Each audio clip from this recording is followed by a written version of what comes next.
Praise the Lord. Welcome to God's plan channel. ఈరోజు ఈ వీడియోలో బిల్లీ గ్రహాం యొక్క జీవిత చరిత్రల నుండి 14వ భాగాన్ని విందాం. పలుకుబడి రాజకీయాలు. ఓరల్ రాబర్ట్స్ సమావేశానికి ఆహ్వానించబడ్డాడు, అవునా? థీల్మన్ అడిగాడు.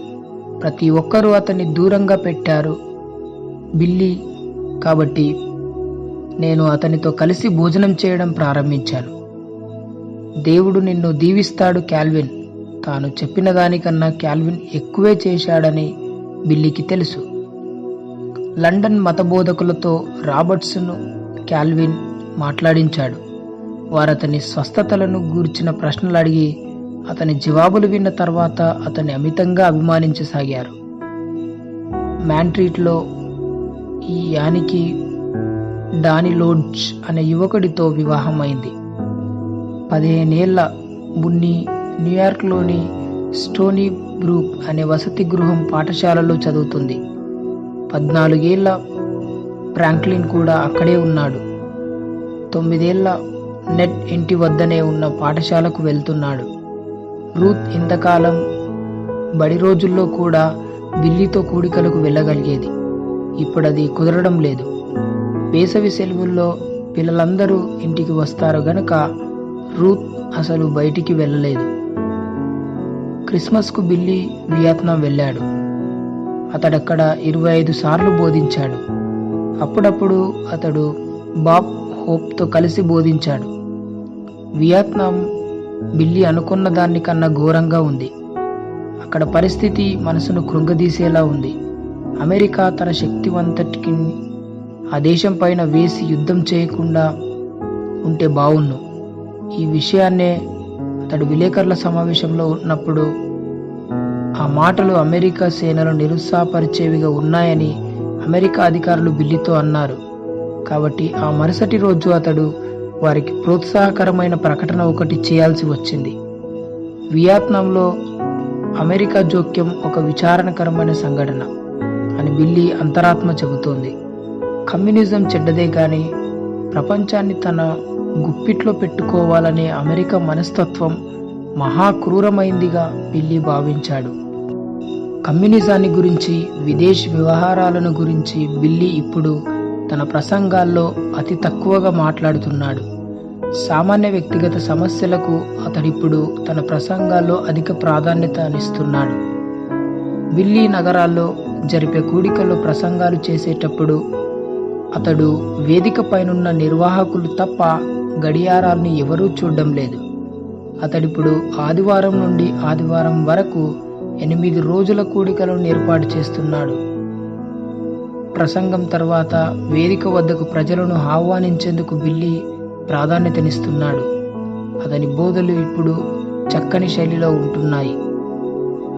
అతని అనుభవంలో ప్రజలు శూన్యత, ఒంటరితనం, అపరాధ భావన, మరణ భయం అనే 4 మానసిక రుగ్మతలతో బాధపడుతుంటారు. యవనస్తుల ప్రత్యేక కూటాల్లోనూ శృంగారాన్ని జయించేందుకు ఏర్పాటు చేయబడ్డ ప్రత్యేక సందేశాల్లోనూ తప్ప మిగతా వాటన్నింటిలో అతడు పై 4 అంశాలను గురించి తప్పక బోధిస్తాడు. మానవునిలోని మానసిక వ్యధను గురించి వర్ణిస్తూ చక్కని ముఖ కవలికలతో, శరీర కదలికలతో బిల్లీ గంభీరంగా బోధించేవాడు. నీవు శూన్యంగా ఉన్నావు. రకరకాల ఆందోళనలతో మిళితమై గలిబిలి చెందుతున్నావు. జీవితానికి అర్థం నీకు కనిపించడం లేదు. మీలో డబ్బు లేని చాలా మంది డబ్బు సంతోషాన్ని ఇస్తుందనుకుంటున్నారు. మీలో డబ్బున్న చాలా మంది మీ డబ్బు మీకు సంతోషాన్ని ఇవ్వలేకపోవడాన్ని చూసి ఆశ్చర్యపడుతున్నారు. ఆ తర్వాత సభికుల ముందు అతడు విషాదకరమైన చిత్రాన్ని గీస్తాడు. నీవు చనిపోయే సమయం నీకు తెలియదు. మీలో కొంతమంది ఈ రాత్రే చనిపోవచ్చు, మరికొంతమంది రేపు చనిపోవచ్చు. మనమందరం చనిపోవడం ఖాయం. ఒంటరిగానే ఈ రాత్రి చనిపోవడానికి నీవు సిద్ధంగా ఉన్నావా? నిత్యమైన సమాధిలోకి దిగేందుకు నీవు సిద్ధమా? అప్పుడతడు శుభవార్తతో బలగుద్దుతాడు. ఆ సమయంలో అతని స్వరం గొప్ప ఆనందాన్ని, నిరీక్షణను తనలో పూర్తిగా నింపుకుంటుంది. శరీరధారి అయిన దేవుడొకడున్నాడు. ఆమేన్. ఆయనే దైవ మానవుడైన క్రీస్తు. మన పాపాల నిమిత్తం ప్రాయశ్చిత్తం చేస్తూ చనిపోవడానికై ఆయన ఈ లోకానికి వచ్చాడు. అందరూ వినండి, ఆ శిలువ నీడలోనే మనకు సమాధానం దొరుకుతుంది. అయితే రక్షణకు సమర్పణ అవసరం. వృధా చేసేందుకు ఇక సమయం లేదు. రేపేం జరుగుతుందో ఎవరికేం తెలుసు? అసలు ఈ రాత్రి ఏం జరగబోతుందో మనకు తెలుసా? అతని స్వరం అత్యవసరతను నొక్కి మొక్కానిస్తూ ముందుకెళుతుంది. ఈ మధుర క్షణం కోసమే నీవు పుట్టావు. నిత్యమైన నీ గమ్యాన్ని నీవు నిర్ణయించుకునే ఆ మధుర క్షణం ఎంత విలువైంది. నీవు క్రీస్తు వద్దకు రావడం ద్వారా నీ జీవితంలో పూర్తిగా మార్చబడుతుంది.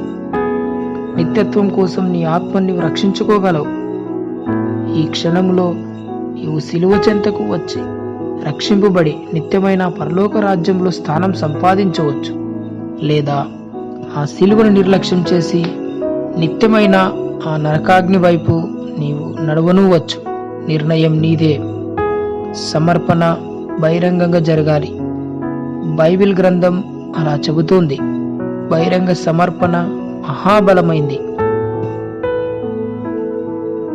ఈ నిత్య రక్షణ కోసం నీవు చేయవలసిందల్లా, యేసయ్యా నేను పాపిని అని పశ్చాత్తాపంతో పలికి, నేనిక పాపం చేయను అని ఆ ప్రభువు ముందు ప్రమాణం చేసి, ఇక ఆ యేసయ్యే నా జీవితంలో ప్రభువు అని ప్రజల ముందు ప్రకటించడమే.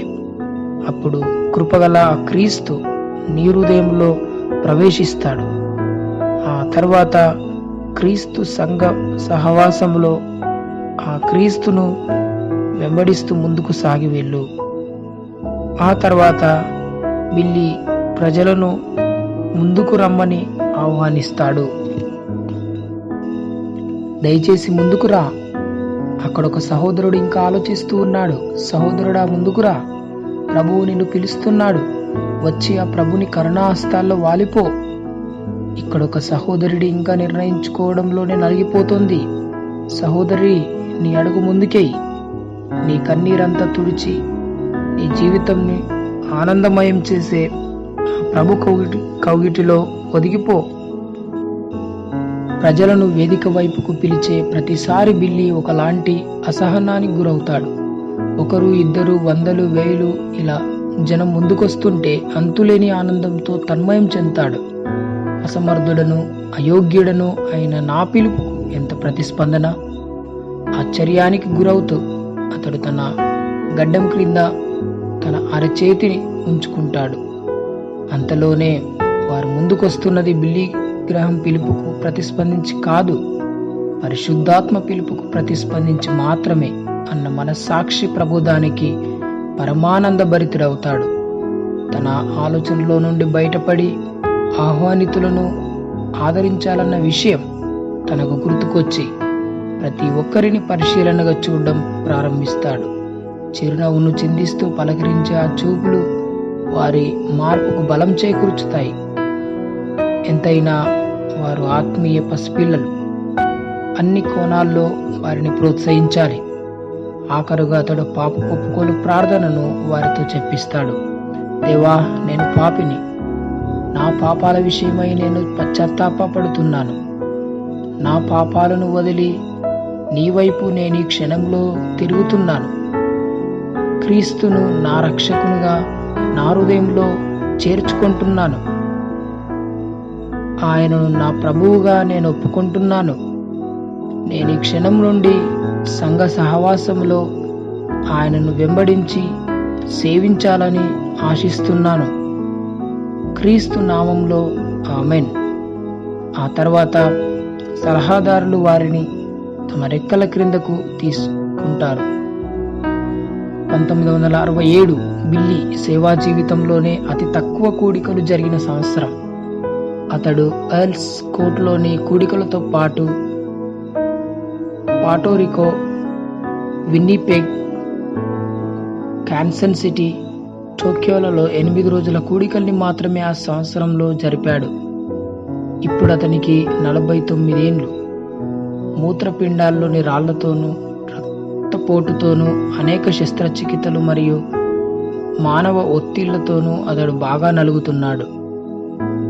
అతడు లిండన్ జాన్సన్తో చాలా సమయం గడుపుతూ వచ్చాడు. క్యాంప్ డేవిడ్లోని వైట్ హౌస్లోను రాంచ్లోనూ అతడు 24 పర్యాలు అతిథిగా ఆహ్వానించబడ్డాడు. యుద్ధం జాన్సన్లో ఒత్తిడిని పెంచుతుంది. అతడు అన్ని విషయాల్లో శిఖరాగ్రాలకు చేరుకున్నాడు.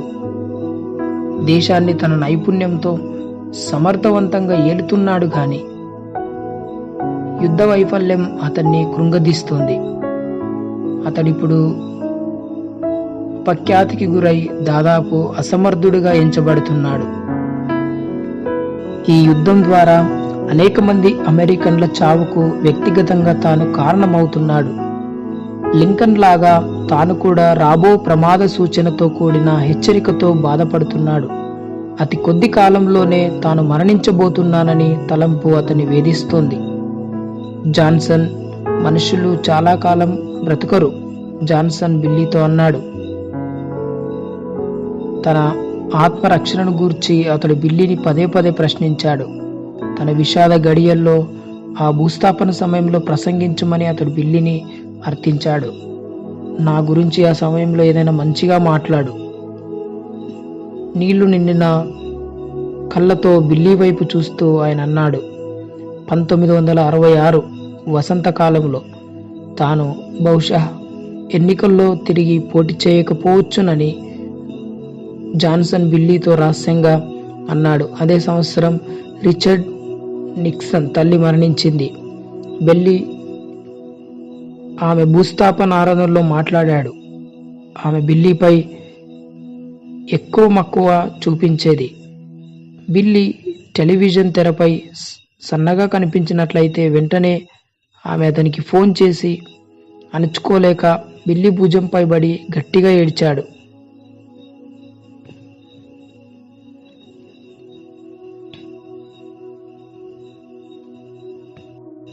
ఫోన్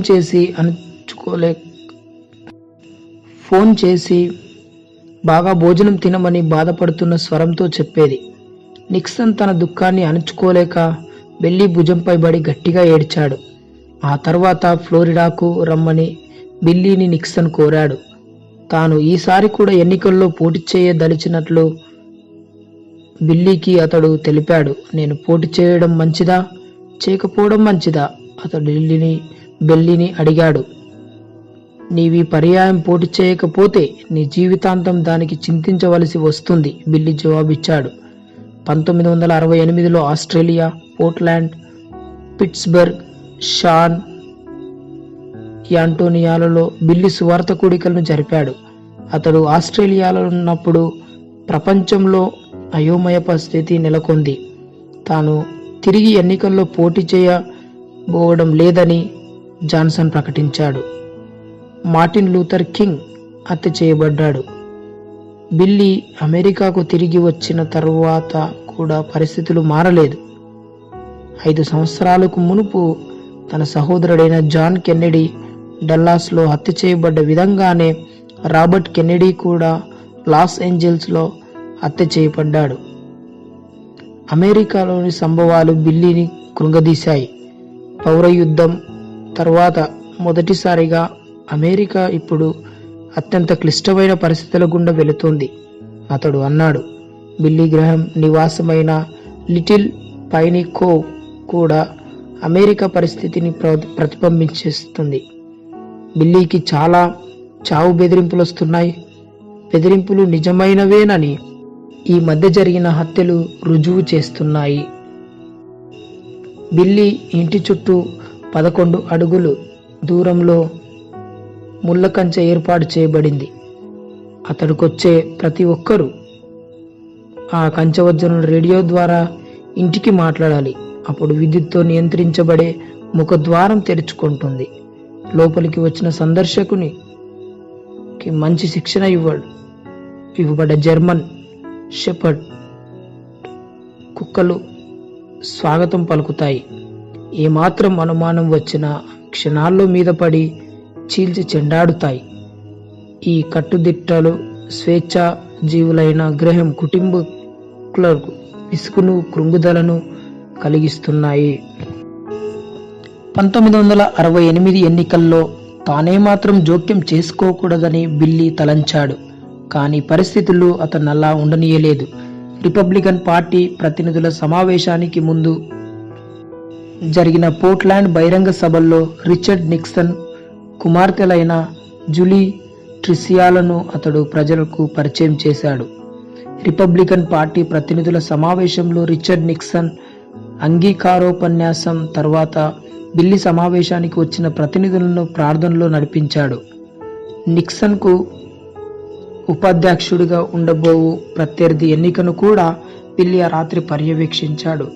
దాదాపు 20 మంది రిపబ్లికన్లు ఆ విషయంలో తర్జన భర్జనలు మడుతున్న సమయంలో బిల్లీ వెళ్ళిపోయాడు. వాళ్ళు స్పైరో యాగ్న్యూను ఎన్నుకొన్నారా? మరుసటి రోజు బిల్లీ ఆశ్చర్యంగా అడిగాడు. నిక్సన్కు ఆ వ్యక్తి పరిచయం కూడా లేదే. స్ట్రాంగ్ థర్మండ్ ఆ వ్యక్తి విషయం పట్టుబడ్డాడని బిల్లీకి తర్వాత తెలిసింది. కానీ ఆ రాత్రి చాలాసేపు ఆ సమావేశంలోనే ఉన్న బిల్లీకి అది సత్యం అనిపించలేదు. రాజకీయాలెంత క్లిష్టమైనవి? బిల్లీ ఆశ్చర్యపోయాడు. ఎన్నికలకు కొన్ని రోజుల ముందు పిట్స్బర్గ్లో జరిగిన కూడికల్లో నిక్సన్కు బిల్లీ వేదిక పైన ముఖ్య అతిథిగా కూర్చుండబెట్టడం ద్వారా ఉన్నతంగా హెచ్చించాడు. ఆ కూడిక దేశమంతటా టెలివిజన్లలో ప్రసారం చేయబడింది. చార్లెట్టి గ్రామంలో వృద్ధాప్యంలోనున్న బిల్లీ తల్లి మారోను నిక్సన్ దర్శించడం ప్రజల్లో అతడి పలుకుబడిని పెంచింది. నిక్సన్ కుమార్తె జూలీ మాంట్రీట్లోని రూత్ను సందర్శించింది. నవంబర్ మాసంలో ఎన్నికలకు 4 రోజుల ముందు గైర్హాజరీ బ్యాలెట్లో తాను నిక్సన్కు తన ఓటు వేసినట్టు బిల్లీ పత్రికా నిధులకు వెల్లడించాడు. నిక్సన్ అతి స్వల్ప మెజారిటీతో హ్యూబర్ట్ హంపేరీ పై విజయం సాధించాడు. ఆ మరుసటి రోజు బిల్లీని నిక్సన్ ఉదయకాల భోజనానికి ఆహ్వానించాడు. తన ముందున్న గొప్ప బాధ్యత కోసం బిల్లీని ప్రార్థనలో నడిపించవలసిందిగా నిక్సన్ అర్థించాడు. బిల్లీ, మమ్మల్ని ప్రార్థనలో నడిపించు, మేము మరోసారి మా జీవితాలను సమర్పించుకోవాలని ఆశిస్తున్నాం, నిక్సన్ అన్నాడు. జనవరి మాసంలో జరగనయ్యున్న తన ప్రమాణ స్వీకారోత్సవంలో బిల్లీని 10 నిమిషాలు మాట్లాడవలసిందిగా నిక్సన్ కోరాడు. అయితే ఇతరులకు కూడా సమయం ఇవ్వవలసిందిగా నిక్సన్కు బిల్లీ సలహా ఇచ్చాడు. నిక్సన్కు బిల్లీ పట్ల ఉన్న గౌరవ మర్యాదల్ని మాటల్లో చెప్పలేము. వైట్ హౌస్లో ప్రతి ఆదివారం ఆరాధనలను జరపబడేందుకు నిర్ణయించిన మొట్టమొదటి దేశాధ్యక్షుడు నిక్సన్. దానికోసం మత బోధకులను ఏర్పాటు చేసే బాధ్యతను ఆయన బిల్లీకి అప్పగించాడు. ఈ ఆరాధనల పట్ల బిల్లీ సంతోషించాడు. ఈ ఆరాధనల కథడు ఎక్కువ సువార్థికులను, కొంతమంది ఇతరులను ఏర్పాటు చేశాడు. వైట్ హౌస్లోని తూర్పు గదిలో జరిగిన మొదటి ఆరాధనలో బిల్లీ ప్రసంగించాడు. మేము సంవత్సరానికి ఒకసారి మాత్రమే ఇక్కడ ప్రసంగించాలని ఆశిస్తున్నాం, బిల్లీ అన్నాడు. 1969 మార్చి మాసంలో వాషింగ్టన్లోని వాల్టర్ రీడ్ హాస్పిటల్ నుండి బిల్లీకి పిలుపునొచ్చింది. ఐక్ అక్కడ మంచంలో ఉన్నాడు. అతని శరీరం తెల్లగా పాలిపోయి ఉంది గాని అతని ముఖంలో చిరునవ్వు చెక్కు చెదరలేదు. ఆ హాస్పిటల్లో ఐక్ తన సంవత్సర కాలంగా చికిత్స పొందుతూనే ఉన్నాడు. అతడిప్పుడు బిల్లీని చూడాలని పిలువనంపాడు. వారు నిత్యత్వం గురించి మాట్లాడుకున్నారు. 4 రోజుల తర్వాత ఐక్ చనిపోయాడు. పాత శాంతి దూత మరణంతో ఒక పాత తరం దాటిపోయింది. జాతి సమస్య, వియత్నాం సమస్య, అమెరికా ముందున్న ప్రస్తుత సవాళ్లు. బిల్లీ స్థానంలో మార్పేమీ లేదు. దక్షిణ ప్రాంతాల్లోని అన్ని పార్టీలతోనూ అవసరమైనప్పుడెల్లా అతడు బిల్లీ స్థానంలో మార్పేమీ లేదు. దక్షిణ ప్రాంతాల్లోని అన్ని పార్టీలతోనూ అవసరమైనప్పుడల్లా అతడు మాట్లాడుతున్నాడు. వియత్నాంలోని అమెరికా సైనికులకు ఆత్మీయంగా ఆత్మస్థైర్యాన్నిస్తున్నాడు కానీ యుద్ధం త్వరలో అంతం కావాలని మనసులో ఆశిస్తున్నాడు. నిక్సన్ అధ్యక్షుడుగా నుండగా బిల్లీ తన కూడికలను కొనసాగిస్తూనే నిక్సన్తో అప్పుడప్పుడు మాట్లాడుతూ ఉన్నాడు. నిక్సన్ వద్ద పరిపాలనాధికారి అయిన హల్డేమన్ తో అతడు వారం వారం మాట్లాడుతున్నాడు. నిక్సన్ అధ్యక్షునిగా వైట్ హౌస్లో తన ప్రత్యేక హోదా బిల్లీకి ఒకవైపు ఆనందాన్ని, మరోవైపు ఇబ్బందిని కలిగిస్తున్నాయి. అతడక్కడ చాలా ఉపయోగపడుతూ ఉన్నాడు. నిక్సన్ అతనిని చాలా గౌరవించి ఆయా కార్యకలాపాల్లో అతని సలహాలను పాటించేవాడు. బిల్లీ, నిక్సన్లు ఎప్పటినుంచో స్నేహితులు. ఆ స్నేహం అప్పుడప్పుడు ఇక్కడ కార్యరూపం దాల్చుతోంది. ఇజ్రాయెల్ సైనిక ఉద్దేశాలను గూర్చిన నిక్సన్ శ్రద్ధాసక్తులను బిల్లీ తన స్నేహితుడు ఇజ్రాయెల్ ప్రధానమంత్రి అయిన గోల్డా మీర్ ను కలిశారు. నీల్ ఆర్మ్స్ట్రాంగ్ చంద్రుని పైన నడిచిన సందర్భంగా ఏర్పాటు చేయబడిన అపోల్లో ఉత్సవాల్లో మాజీ అధ్యక్షుడైన జాన్సన్ పాల్గొనాలని ఆశిస్తున్నట్టుగా నిక్సన్కు బిల్లీ చెప్పాడు. నిక్సన్ అందుకు సమ్మతిస్తూ తగిన ఏర్పాట్లను గావించాడు. ఇండియాకు ఒక మంచి రాయబారిని ఇండియా ప్రధానమంత్రి అయిన ఇందిరాగాంధీ ఆశిస్తోందని బిల్లీ తనతో చెప్పినప్పుడు నిక్సన్ అత్యంత సమర్థవంతమైన ప్యాట్రిక్ను ఇండియాకు రాయబారిగా పంపాడు. ఇంకోవైపు నాక్స్వెల్లో జరిగిన బిల్లీ సభలలో నిక్సన్ మాట్లాడాడు. బిల్లీ దృష్టిలో ఇదొక ఘన విజయం. ఒక దేశాధ్యక్షుడు బహిరంగంగా ఒక వేదిక పైన క్రైస్తవ విశ్వాసాన్ని ప్రచురించడం ఎంత అద్భుతమైన విషయం. లింకన్ లాగా నిక్సన్ కూడా జాతీయ పశ్చాత్తాప దినాన్ని జరిపిస్తే ఎంత బావుండు, బిల్లీ గట్టిగా అరిచాడు. 1960లో బున్నీ వివాహం టెడ్ డినర్ అనే యువకునితో జరిగింది. అవర్ ఆఫ్ డెసిషన్ ప్రారంభంలో అతన్ని తండ్రి బిల్లీకి ఈ కార్యక్రమం కొరకు చాలా సహాయపడేవాడు. ఇప్పుడు బిల్లీ కుమార్తెలందరికీ వివాహం అయ్యాయి. వీరందరికీ 15 ఏళ్ల వయసులోనే వివాహాలయ్యాయి. న్యూయార్క్లో స్టోనీ బ్రాక్లో చదువుచున్న ఫ్రాంక్లిన్ స్థానిక ఉన్నత పాఠశాలలో చదివేందుకు మాంట్రిన్కు వచ్చాడు. కుర్ర బోధకునిగా పిలువబడకూడదని దృఢంగా నిర్ణయించుకున్న ఫ్రాంక్లిన్ తన చెడు అలవాట్లను బహిరంగంగా ప్రదర్శించడం ప్రారంభించాడు. సిగరెట్లు తాగడం, మద్యం సేవించడంతో పాటు తన పొడవైన ఎంట్రుకలతో తనకంటూ ఒక ప్రత్యేకమైన శైలిని ఏర్పాటు చేసుకొని ప్రదర్శించసాగాడు. అతడు తన మోటార్ సైకిల్ నడిపే విధానంతో కుర్రాడైన నెడ్ను భయభ్రాంతులకు గురి చేసేవాడు. రూత్ ఎప్పుడు ఫ్రాంక్లిన్తో పోట్లాడేది. ఒకసారి అతడు గాఢంగా నిద్రపోతున్న సమయంలో సిగరెట్ పీకలతో నిండి ఉన్న అతని యాష్ ట్రేని రూత్ అతని తల మీద బోర్లించింది. తన క్రీడాశక్తితో అతన్ని తన అదుపులో ఉంచుకోవాలని ఆమె అనేక సార్లు ప్రయత్నించింది. కొన్నిసార్లు ఆమె అతని మోటార్ సైకిల్ మీద కూర్చొని దాన్ని చెరువు గట్టు మీద నడిపించేది. ఇంకా కొన్నిసార్లు ఆమె దాన్ని సరస్సులోనికి నడిపించేది. రూత్ తాను బయటికి కనిపించేంత మృదువైందేమి కాదు.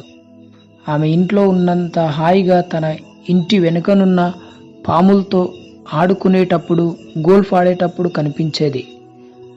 బిల్లీకి ఆమె గురించి బాగా తెలుసు. బాల్యంలో ఆమె చేసిన భయంకరమైన సాహస కార్యాలు కూడా అతనికి తెలుసు. బిల్లీ సహోదరులు కూడా బిల్లీ సంస్థలోనే వింటున్నారు. అతని చెల్లి జీన్ ఆ సంస్థలోని అత్యంత ప్రభావితుడైన లీటర్ ఫోర్డ్ అనే బోధకుని వివాహం ఆడింది. ఆ సంస్థ చార్లెట్టి కార్యక్రమంలో పనిచేసే షాముల్ మెక్ ఎల్రోయ్ని బిల్లీ ఇంకో చెల్లి క్యాథరిన్ వివాహం ఆడింది. మెల్విన్ బిల్లీ సంస్థలో అధికారికంగా లేడు గాని అనహిం బహిరంగ సభల్లో ఆయన ప్రసంగించాడు.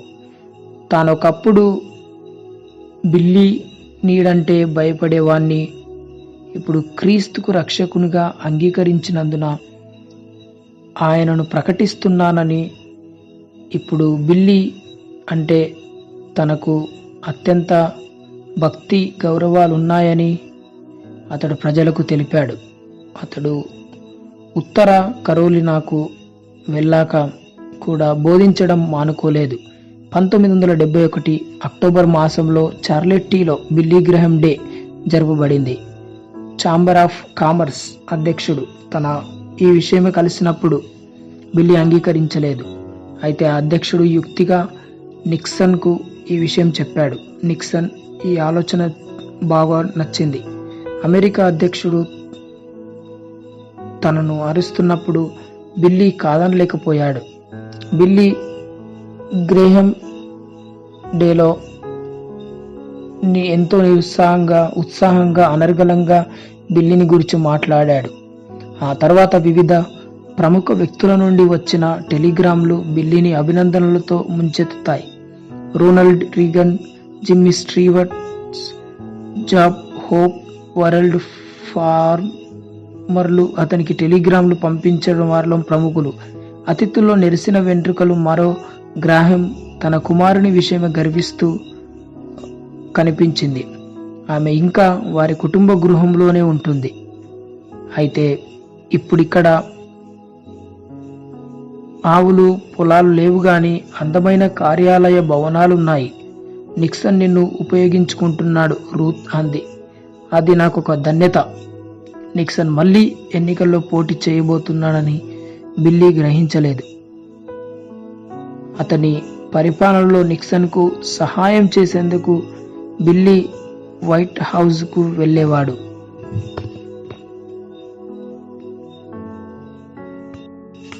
నిక్సన్ను బిల్లీ బాగా అభిమానించేవాడు. నిక్సన్లోని కొన్ని బలహీనతల్ని కూడా బిల్లీ గమనించాడు. గ్రేడీ విల్సన్ విషయంలో అవి స్పష్టంగా కనిపించేవి. వారు ముగ్గురు గోల్ఫ్ ఆడుతున్నప్పుడు గ్రేడీని నిక్సన్ మోచేత్తో పొడిచి గ్రేడీ దురాశ గల గ్రేడీ అని అనేవాడు. ఎందుకంటే బిల్లీ నిక్సన్ల కన్నా గ్రేడీ బాగా ఆడేవాడు. గ్రేడీ పొట్టను తడుతూ ఈ బొజ్జ కరగాలి అని నిక్సన్ అనేవాడు. కొన్నిసార్లు గ్రేడీ చేతిని లాక్కొని నా కోసం ప్రార్థించు, నేను వెనుకబడిపోతున్నాను అని నిక్సన్ అనేవాడు. 1971 ఆఖరులో 1972లో జరగబోవు అధ్యక్ష ఎన్నికల్లో తాను పాల్గొనకూడదని బిల్లీ అనుకున్నాడు. అయినప్పటికీ పెన్సిల్వేనియా, ఓహియో, ఇలినాయిస్, న్యూయార్క్లో బిల్లీ సహాయం తనకు తప్పనిసరిగా అవసరమని నిక్సన్ ఖండితంగా అడిగాడు. బిల్లీ ఆలోచించాడు. నిక్సన్కు ఎందుకు సహాయం చేయకూడదు? అతని లాంటి భక్తి విశ్వాసులు గల అధ్యక్షులు వేరెవరుంటారు? వేరెవరైనా అధ్యక్షుడైతే చైనాలో స్వార్థ ప్రకటించడానికి ద్వారాలు తెరవగలడా? రూత్ కూడా ఈ విషయంలో సంతోషించింది. నా హృదయంలో ఒక భాగం ఇంకా చైనాలోనే ఉంది. తన అధికారిక పర్యటనల్లో చైనాకు వెళ్ళేటప్పుడు తనతో ఒక మత సలహాదారుని తీసుకెళ్లమని నిక్సన్ను అడగవా? ఆ వేసవిలో జరిగే జాతీయ సమావేశాల్ని బిల్లీ నిరోధించాడు. జార్జ్ మాక్ గోవర్న్ ను నిక్సన్కు పోటీగా బరిలో దించడం డెమోక్రటిక్ పార్టీ వారికి ఒక నాశనకరమైన ఎన్నికగా తోచింది. జాన్సన్ తన మద్దతును నిక్సన్కు రహస్యంగా బిల్లీ వద్ద ప్రకటించాడు. ఈ ఎన్నికలు బిల్లీని ఏమాత్రం కలవరపరచలేదు. తనకు మంచి స్నేహితుడైన నిక్సన్ తిరిగి ఎన్నుకోబడుతున్నాడు. అలాగే జరిగింది. నిక్సన్ తిరిగి ఎన్నికయ్యాడు. 1972 క్రిస్మస్ మరుసటి రోజు 88 ఏళ్ల హ్యారీ ట్రూమన్ మరణించాడు. బిల్లీని గూర్చి అతడు చేసిన వ్యాఖ్యలు చాలా వ్యతిరేకంగా ఉండేవి. అయినప్పటికీ బిల్లీ అతనిపై ఎప్పుడూ కక్ష సాధించలేదు. ట్రూమన్ తనపై చూపించే ద్వేషానికి ప్రతిగా బిల్లీ తన ప్రేమను అతనికి చూపించాడు. ట్రూమన్ ఎప్పుడు బిల్లీకి ఏ అవకాశాన్ని ఇవ్వలేదు. ఆ మాటకొస్తే బిల్లీ తన వైట్ హౌస్ దర్శనానికి అతని కాలంలో మానివేశాడు. ట్రూమన్ దుష్టుడైన సాతానుచే నడిపించబడేవాడుగా కనిపించేవాడు. 1973 విరామం లేకుండా గడిచింది. డిసెంబర్ మాసంలో నిక్సన్ వియత్నాంపై బాంబుల వర్షం కురిపించాడు. బిల్లీ హృదయం విలవిలలాడింది. వియత్నాంలో కాల్పులు విరమణ అత్యవసరమని బిల్లీ తలంచాడు. ఆ తర్వాత తన పాత స్నేహితుడైన లిండన్ జాన్సన్ గుండెపోటుతో మరణించాడు. అతనికి తాను ప్రమాణం చేసిన విధంగా టెక్సాస్లో జరిగిన భూస్థాపన కార్యక్రమంలో బిల్లీ ప్రసంగించాడు. నిక్సన్ తిరిగి ఎన్నికైన 2వ వారంలో వియత్నాంలో యుద్ధం విరమించబడింది. బిల్లీ ఎగిరి గంతేశాడు. అతడు దాన్ని తప్పక చేయగలడని నేను చెప్పానా? అతడు రూత్తో అన్నాడు. అయితే కొరడాలతో కొట్టబడిన కుక్కలు తమ తోకల్ని తమ కాళ్ళ మధ్యలో ముడుచుకొని పారిపోయినట్లుగా అమెరికన్లు వియత్నాం నుండి తిరిగి రావడాన్ని బిల్లీ ఇష్టపడలేదు. ఈ యుద్ధ ఓటమి నుండి కోలుకోవడానికి ఇంకా చాలా కాలం పడుతుంది. కానీ అందరూ అన్ని సమయాల్లో అన్ని యుద్ధాలు గెలవలేరుగా. ఎవరూ గెలవలేరు. ఆఖరుకు దేవునికి దూరమైనప్పుడు ఇజ్రాయేల్ కూడా. అమెరికా ప్రత్యేకత ఏముంది? బిల్లీ అనుకున్నాడు. అమెరికా వియత్నాం యుద్ధ విషయంలో తానెందుకు దేశభక్తిని అంటిపెట్టుకొని ఆలోచన చేయడం లేదని బిల్లీ ఆలోచించాడు. తాను దేవునికి సమీపంగా ఉన్నందువల్లనేనని అతడు తెలుసుకున్నాడు.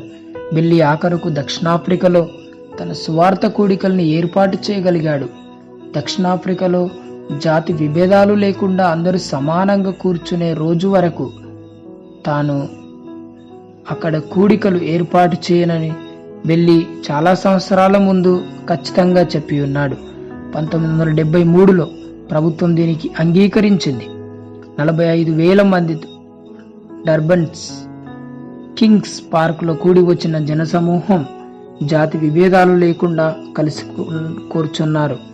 దక్షిణాఫ్రికాలో నల్ల జాతి ప్రజలు ఆనంద బాష్పాలు రాల్చారు. అదే సమయంలో అమెరికాలో అలాంటి బలమైన చర్యలు బిల్లీ తీసుకోనందుకు అమెరికా నల్లజాతి ప్రజలు అతని తీవ్రంగా విమర్శించారు. 2 నెలల తర్వాత దక్షిణ కొరియాలో అతడు కూడికలను నిర్వహించాడు. కొరియాలో 10% మాత్రమే క్రైస్తవులున్నారు. అక్కడ తన సభలు నిర్వహించే నిర్వాహకులు పూర్తి ఆశావాదులు. పీపుల్స్ ప్లాజా అనే పెద్ద మైదానంలో వారు కూడికలను ఏర్పాటు చేశారు. మొదటి రోజు కూడికకు 5 లక్షల మంది దక్షిణ కొరియా ప్రజలు హాజరయ్యారు. సర్వసాధారణంగా బిల్లీ మాట్లాడే చిన్న చిన్న మాటలు అనువాదానికి అత్యంత అనుకూలంగా ఉంటాయి. ఆ అనువాదకుడు బాబ్ జోన్స్ విశ్వవిద్యాలయంలో శిక్షణ పొందిన దక్షిణ కొరియా దేశస్థుడు. అతడొక సమర్థవంతమైన బోధకుడైనందువల్ల అతని అనుమానపు పలుకులు ప్రజలను ఆకర్షణీయంగా ఆకట్టుకున్నాయి. ఆఖరి రోజు కూడికకు నిర్వాహకులు ఎక్కువ మంది ప్రజల్ని అంచనా వేశారు. అయితే వారి అంచనాలకు మించి ఆ రోజు జనమయ్యే హాజరయ్యారు. ఒక మత సంబంధమైన కూడికకు ఇక్కడ అంత జనం ఎప్పుడూ రాలేదు. 11 లక్షల మంది కూడికకు హాజరైనప్పటికీ నిశ్శబ్దంగా వారి ప్రసంగాన్ని ఆలకించారు. బిల్లీ ఆ 5 రోజుల కూడికల్లో 30 లక్షల మంది దక్షిణ కొరియా ప్రజలకు బోధించాడు. ఈ సువార్త సభల నిజంగా దేవుని కార్యమే ఆశ్చర్యంగా అన్నాడు బిల్లీ. 1973 వేసవిలో వాషింగ్టన్లో జరిగిన పార్లమెంటు సమావేశంలో ఏమాత్రం ఆధారం లేని నేరంపై పార్లమెంటు అంతా అట్టుడికింది. గత అధ్యక్ష పదవి ఎన్నికల ప్రచారంలో వాటర్ గేట్ అపార్ట్మెంట్స్లో డెమోక్రటిక్ నేషనల్ కమిటీ ప్రధాన స్థావరంలో హింస చెలరేగింది. నిక్సన్కు ఆ పార్టీ ద్వారా తిరిగి అధ్యక్ష పదవి పోటీదారునిగా నియమించిన కమిటీ ఇందులో ప్రమేయం ఉందన్న అపవాదు వచ్చింది. అదొక బుద్ధి లేని మాటగా బిల్లీ చెప్పాడు. అది నమ్మక ద్రోహం. బిల్లీ ఆ ఫిర్యాదు చేసిన వారిని గురించి అన్నాడు. డెమోక్రటిక్ పార్టీలో ఉండి బయటకు పోయిన వారే సమస్యను తలెత్తున్నారని బిల్లీకి అర్థమైంది. ఏ పార్టీలోనైనా అసమ్మతి వాదులుంటారని బిల్లిస్ అనుకున్నాడు. దీని ద్వారా డెమోక్రటిక్ పార్టీ వారు రిపబ్లిక్ ఇప్పుడు వాటర్ గేట్ సమస్యతో నిక్సన్ ఖచ్చితంగా సంబంధం లేదని అతడు అభిప్రాయపడ్డాడు. అతడు ఆ విషయాన్ని బహిరంగంగా చెప్పాడు. ఈ అపవాదులన్నీ గాలికి కొట్టుకొని పోతాయి, రూత్తో బిల్లీ అన్నాడు. నిక్సన్ ఈ విషయాన్ని దాచిపెడుతున్నాడని అతని పార్టీలోని కొందరు అన్నారు. దీనికోసం నిక్సన్ కార్యాలయంలో రికార్డు చేయబడిన టేపులను విచారణ కమిటీ బిల్లీ ఏమాత్రం భయపడలేదు. నిక్సన్ అధికారిక కార్యాలయంలో తాను కొన్నిసార్లే అతనితో మాట్లాడాడు. అది కూడా తమ వ్యక్తిగత విషయాలు మాత్రమే. తన స్వకీయ చరిత్రను రాసేటప్పుడు ఉపయోగించుకునేందుకు ఆయా సంభాషణలను నిక్సన్ రికార్డు చేస్తూ ఉన్నాడు. అవి పూర్తిగా అతని వ్యక్తిగతమైనవి. ఆ టేపులు బయట వినిపించడానికి ఉద్దేశించబడినవి కావు. ఇప్పుడు ఒకవేళ అవి బయట వినిపించబడినా ఏమవుతుంది? బిల్లీ తన భుజాలను కొంచెం పైకెగిరి వేస్తూ అన్నాడు.